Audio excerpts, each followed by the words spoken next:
Think about a relationship, right? One that starts with this shared history, like brothers almost, and then just fractures completely. Yeah. So much so that now, decades on, these neighbors have nuclear weapons pointed right at each other. It's pretty stark when you put it like that. And the recent stuff, the attack in Kashmir, the talk about the Indus Waters Treaty, it really hammers home what a knife-edge situation this is between India and Pakistan. Mm-hmm. It just makes you think, what are the real deep roots of this? This seemingly endless hostility between nations that were, well, once connected. Exactly. And that's what we want to unpack today. That's our focus for this deep dive. We've been looking at some material that really tries to get into the foundational layers of why things are the way they are. The goal is to look past the headlines, Right, beyond the immediate crises. and understand the core reasons for this, well, enduring animosity. Okay, so to really get a handle on this, maybe we should start with the basics, like the sheer size of these countries. Good idea. Context is key. So India, geographically, it's vast. We're talking about 3.3 million square kilometers. That makes it, what, seventh largest in the world? That's right. And the terrain is incredibly diverse. You've got the Himalayas up north, Right. and the huge plains of the Indus and Ganges, rivers, deserts, plateaus. It's got a bit of everything. And the population figures are just staggering. India is now the most populous country on Earth, right? Yeah. Over 1.4 billion people. Over 1.4 billion, yeah. Past China recently. Wow. Okay, then you have Pakistan, geographically smaller. Yeah, quite a bit smaller. It's over 880,000 square kilometers. So maybe think, like the UK and France put together, roughly. Okay, still pretty big then. Definitely. And population-wise, well, it's much less than India. It's still massive, over 230 million people. Which ranks it fifth. Globally, fifth largest, yeah. More than double the population of, say, Vietnam. So these differences in just pure scale, land, and people, they definitely shape how these two countries interact. Absolutely. And they share this long border. How long is it exactly? It seems like the numbers vary. They do. You see figures from around 2,900 kilometers up to maybe 3,300. It depends on, how it's measured and which bits are included. And it runs through all sorts of terrain again, right? Yeah. Plains, desert. Mountains, yeah. But the real flashpoint, the name everyone knows, is the line of control, the Lost Sea. In Jammu and Kashmir. Exactly. That part's over 400 kilometers long. And it basically marks where the fighting stopped after that first war. The one right after partition, 47-48. That's the one. So Kashmir ends up divided. India controls about 55%, Pakistan around 30%. And China has a piece too? China controls about 15%, yeah. Yep. Aksai Chin, mainly. And crucially, both India and Pakistan claim the area China holds as well. So everyone claims everything, basically. Pretty much. It's been a major source of conflict, a real tinderbox for decades. And to understand why Kashmir became this critical issue, we need to step back, you said. Back to the British. We really do. The whole context of British India, their decision to leave after World War II, and how they left.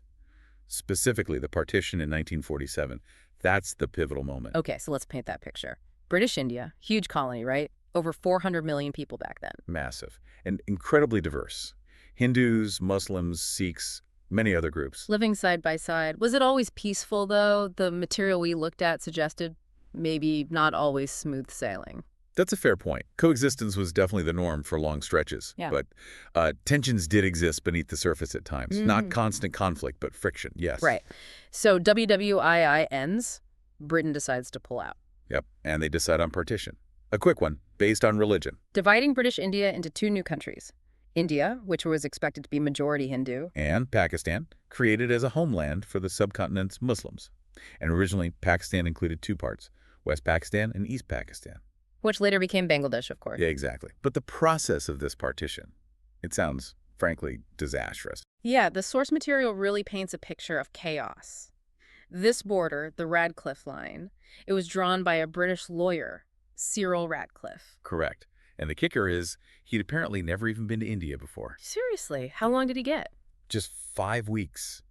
5 weeks, with maps that were apparently outdated based on the 1931 census, and loads of conflicting local advice. Wow, drawing a line through millions of lives in 5 weeks with bad maps. What could possibly go wrong? Exactly. And the way the line was drawn was just arbitrary, seems like an understatement. Cutting through villages, farms. The material mentioned one village, Fajika, in Punjab, where the line literally went through the middle of it, even divided the local cemetery. Unbelievable. It just highlights the human element being almost ignored in this top-down decision. Completely. And the legacy isn't just that initial border, it's how it forced identities apart. Yeah.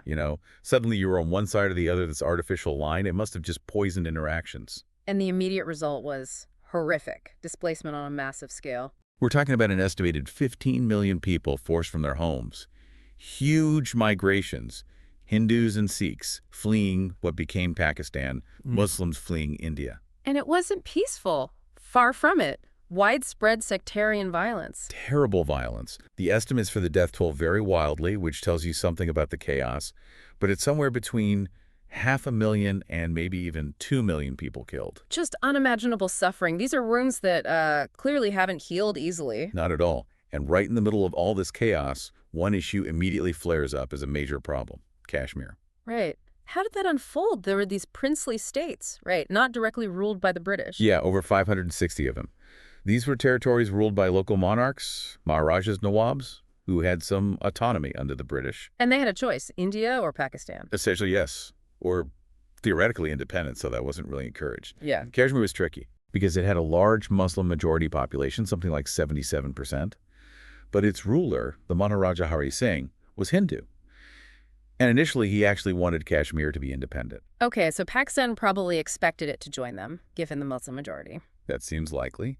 Then forces, reportedly backed by Pakistan, tribal militias mostly, moved into Kashmir. Pushing the issue. Right. So the Maharaja, facing this invasion, turned to India for military help. And India agreed, but on one condition. The condition was that Kashmir formally accede in India, which the Maharaja did. And that sparks the First War. The First Indo-Pakistani War, 1947-48. It ends with that UN-brokered ceasefire and the division along the line of control we mentioned. But nobody was happy with that outcome. Not really. As the analysis we read pointed out, India felt it had the legal right through the Maharaja's accession. Pakistan argued that the Muslim majority population should have the right to choose, self-determination. And that division, that disagreement, just set the stage for more conflict. Sadly, yes. That first war was just the beginning. We saw another major war in 1965, again, largely focused on Kashmir.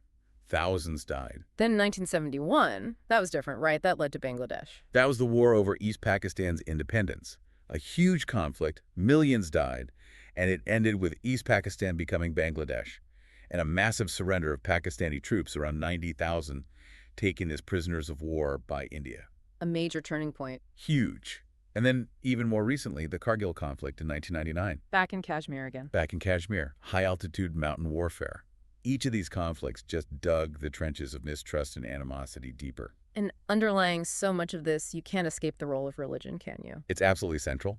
India, constitutionally secular, but overwhelmingly Hindu in population, about 80%, over 1.1 billion people. But with a very large Muslim minority, too. Significant, yes. Around 200 million Muslims, maybe 14%. And as reports suggest, they have sometimes faced discrimination, and there have been instances where their loyalty is unfairly questioned, sometimes accused of leaning towards Pakistan. We've seen things like mosque demolitions mentioned in the sources, which obviously fuels tensions. Definitely. Then you look at Pakistan. It was explicitly founded as a homeland for Muslims. So overwhelmingly Muslim. About 97% Muslim. Mm. Yeah, over 230 million people. But there's a small Hindu minority, maybe 2%. And they face challenges. Reports indicate they do face significant discrimination. Yeah. Issues like forced conversions, abductions have been documented. So it's fascinating, in a grim way, how both countries have sort of constructed their national identities, partly through religion, and often in direct opposition to each other. It's a core part of the narrative on both sides. And it's not just politics and religion driving this. Culture seems to play a big role, too. Media. Absolutely. You have India promoting Hindi. It's a massive Bollywood film industry, Which is globally huge. while Pakistan emphasizes Urdu and its Islamic cultural heritage. But the concerning part is how both sides often use media films, TV shows, even school textbooks to portray the other side negatively. As the enemy. Pretty much. The material we reviewed mentioned a 2016 study looking at Pakistani textbooks, finding that India was often depicted as this sort of perpetual adversary. And on the Indian side. Similarly, Indian textbooks, according to some analyses, tend to pin the blame for the 1947 religious split firmly on Pakistan. So kids are growing up with these narratives. Exactly. Imagine being taught from a young age that the country next door is inherently hostile. It creates this cycle of suspicion and animosity. You see it even in things like sports, right? Cricket matches become these huge nationalistic showdowns. Oh, absolutely. The online hostility after a cricket match could be intense. It really taps into those deeper currents of antagonism. Popular films, too, on both sides, often rely on stereotypes, painting the other nation and its people in a bad light. It just reinforces prejudice. Makes reconciliation much harder at a societal level. For sure. And then looming over absolutely everything is the nuclear issue. The elephant in the room. Both countries tested nuclear weapons back in 1998. So they both have them, declared nuclear powers. Yes.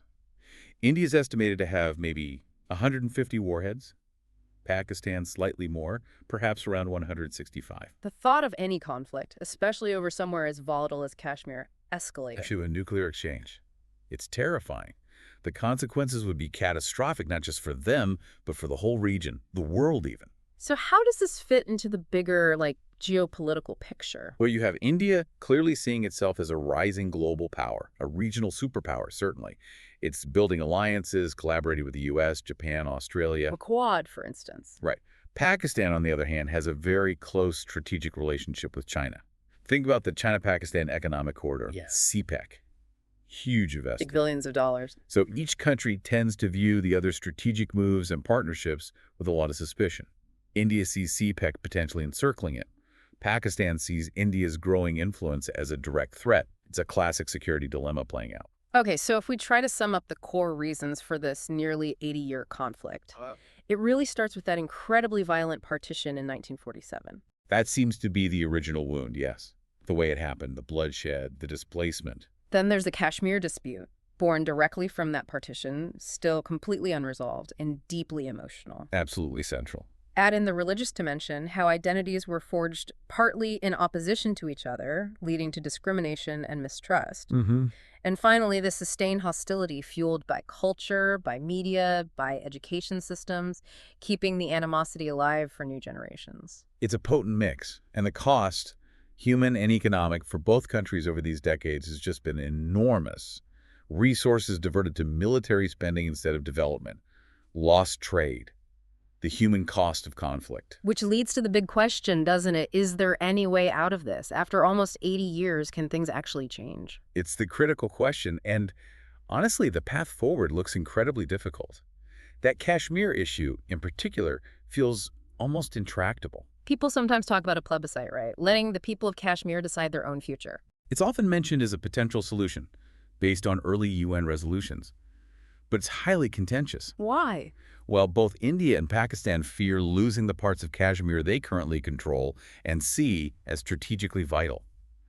There are deep-seated fears on both sides about what the outcome might be. So it's not a simple fix. Far from it. So maybe the final thought for you, the listener, is this. Given everything we've discussed, this deep, tangled history of grievance, the religious polarization, the constant potential for conflict, and crucially, the nuclear weapons, what kind of fundamental shift, maybe in thinking, maybe in approach, would even be needed to start imagining a path towards real, lasting peace between India and Pakistan? It's a profound challenge, really. What could break this cycle? That's something to really mull over.